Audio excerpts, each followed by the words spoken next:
Sziasztok! Megnézzük, hogy mit mutat a következő 48 órára a kártya. Ismét két csoport van, az 1-es csoport és a 2-es csoport. És kezdjünk is hozzá. Megnézzük, hogy az 1-es csoportot választók számára milyen üzenet érkezik a lapokból.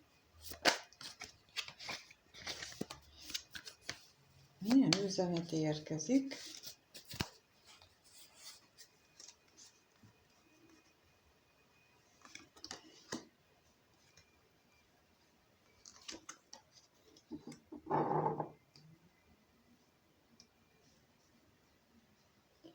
Hát nagyon gondolati dolgokról beszélnek így elsőre.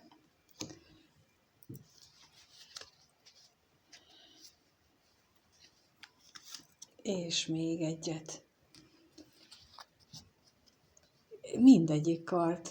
A szerencsét kereket leszámítva, ami ugye egy nagy arkánum, az összes többi 4 lap, az mindegyik kardlap, mindegyik gondolati lap. Mert hogy kijött a kardok hercege, a kardok lovagja, a kardok ásza, a szerencsekerék, és a kardok 8-asával a beavatkozás lapja.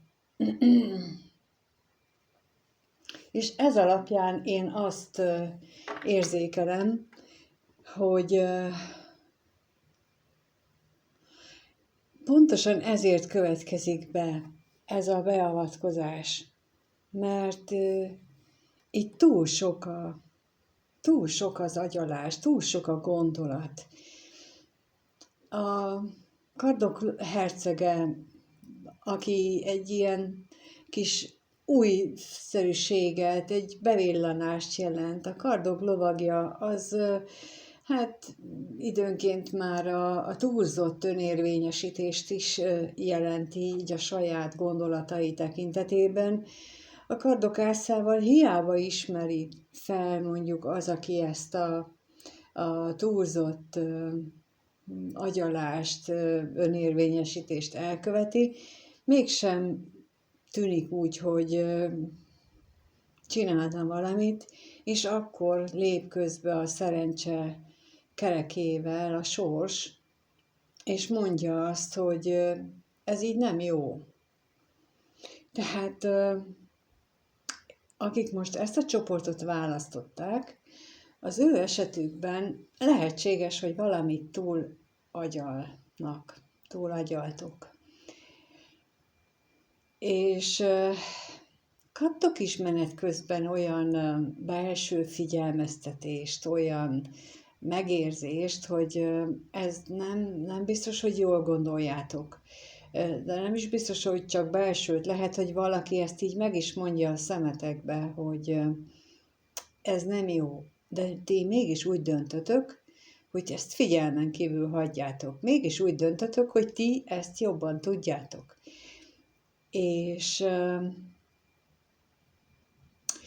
ez szokott lenni az árnyékénünk, aki felülírja ezeket a jelzéseket, aki felülírja mindazt, amit hát ugye első megérzésre jön, hogy ezt kellene csinálnunk, vagy úgy kellene változtatni, vagy nem jó ez az irány. Tehát, hogy jönnek így a felismerések, hogy most valahogy elszaladt velünk a ló, és mi úgy döntünk, hogy nem. Na ez a úgymond sötétebbik oldalunk, ez az árnyék énünk, akinek pontosan ez a feladata, hogy megakadályozzon bennünket abban, hogy rövid úton, könnyen, gyorsan elérjük bizonyos karmáink feloldását, vagy elérjük azokat az életcéljainkat, amelyeket így magunk elé kitűztünk. És ezt nem tudatosan tesszük. Ez az árnyékén, az a sötét oldalunk, aki mindenkiben ott van, és teljesen úgy tűnik, nagyon gyakran, hogy ezt ösztönösen történik, és valóban ösztönösen történik, csak hogy ez így tényleg ott van. Ezt És ez mindenkinél van. Kivétel nélkül mindenkinek megvan. Van, akinek erősebb, van, akinek szinte észrevehetetlen erősségű, hogy mennyire akadályozza az élet feladataiban, de szerintem akik ezeket a videót nézik, azoknak elég erős lehet ez az árnyékény, mert nem véletlenül keresik az utat így az energiákon keresztül, tehát a ti esetekben lehetséges ilyen árnyékén, amit viszonylag könnyen, hát tehát ki lehet mutatni, hogy milyen területek azok, és hogy mi az, amivel így meg kellene küzdeni velük szemben. És a sorskereke pedig, hát az égi beavatkozás, amikor megpróbálnak ránk hatni a bennünket támogató erők, és nagyon gyakran a komfortzónánk, és az az árnyékénnek a lakhelye tulajdonképpen. Tehát a komfortzónánk az, ami legtöbbször megakadályoz bennünket abban, hogy a szerencsekeréknek, az égi támogatásnak a beavatkozására hallgassunk, vagy azt kövessük. És itt most erről a pillanatról, erről az eseményről beszélnek a lapok, hogy akik ezt a csoportot választották, számukra a következő 48 órában lesz egy ilyen beavatkozás. És nagyon figyelni kell az embernek magára, ahhoz, hogy ezeket így észrevegye. Mindazt, hogy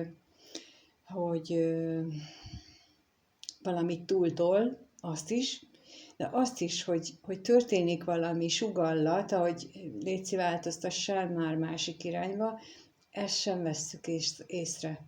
Sőt, amikor észrevesszük, akkor, mint mondom, felülírjuk.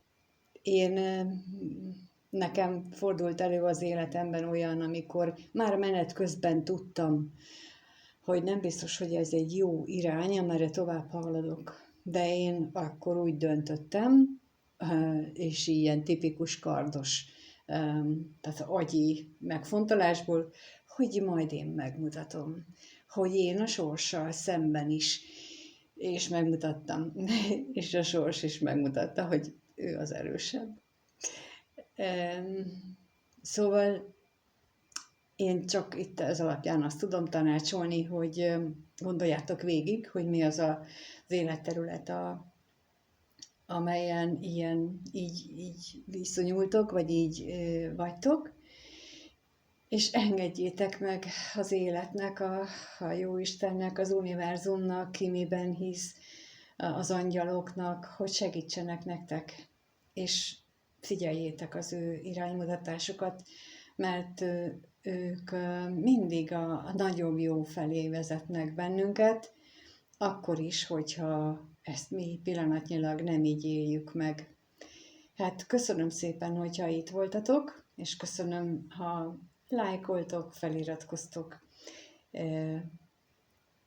és megírjátok esetleg, hogy ez titeket hogyan érint, és mindenkinek minden jót kívánok, sziasztok!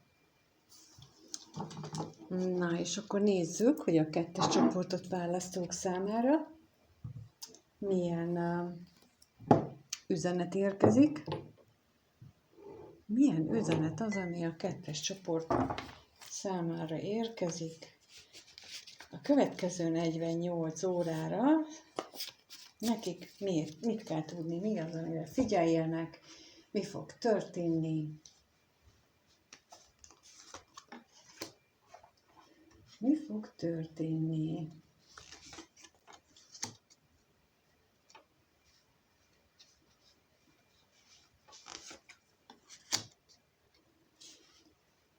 Hát, ahogy az előbb a másik csoportnál így látható volt mindjárt, hogy itt valami nagyon agyalással összefüggő dologról van szó. Hát itt nem. Ez nem az agyalásról szól, 3 királlyal. Itt egy nagyon-nagyon erős jellemről beszélünk, mert hogy kijött a kelyhek királya, az érmék apródja, középen a kelyhek 10-es, aztán a kardok királya és az érmék királya. Tehát egyedül a botok királya, a szenvedély az, ami hiányzik innen, és a többi mind itt van. És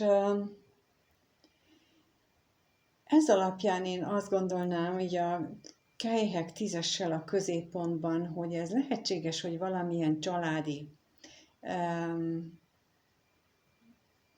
dologgal van összefüggésben, illetve lehet egy olyan személyről szó, aki családban él, birtokolja mindegyik képességet, a kelyhek királya, a kardok királya és az érmék királya képességét is, sőt, érmék apródja módjára hajlandó is változtatni a meglévő dolgain, hajlandó tanulni azért, hogy a kelyhek 10-es boldogságbeteljesülős állapotába eljusson, de itt ezekből most azt érzem, hogy pont a lényeg hiányzik, hogy ezt egy lélek, érzelem, szellemi síkon megteszi, de cselekvésben nem konvertálja át, nem fordítja át cselekvésé ezt az egészet,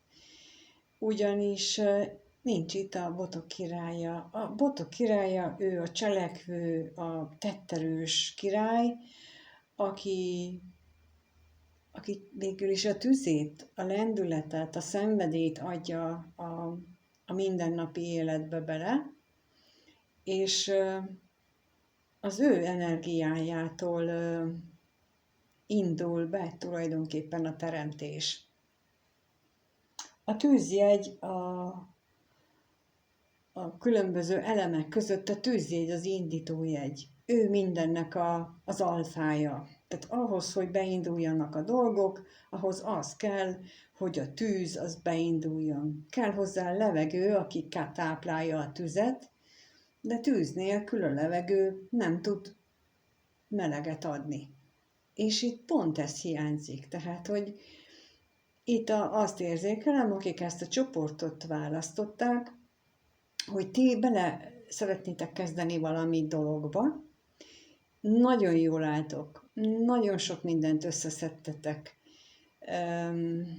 tudást, érzést, stabilitást, minden megvan hozzá, de hajlandók is vagytok tanulni, talán a hibátokból is, hajlandók vagytok új dolgokat megtanulni, de nincs meg bennetek az a mély elköteleződés, nincs meg bennetek az a mély tűz, a belső szenvedély, az, ami ahhoz kell, hogy igen, én megyek és megteszem, és akkor is, és én tudom. Szóval, hogy ez a nagyon nagy lendület, tűzjegy a kósjegyűek, a bolygója, uralkodó bolygója a Mars. Tehát itt a marsi energiák azok, amelyek nagyon hiányoznak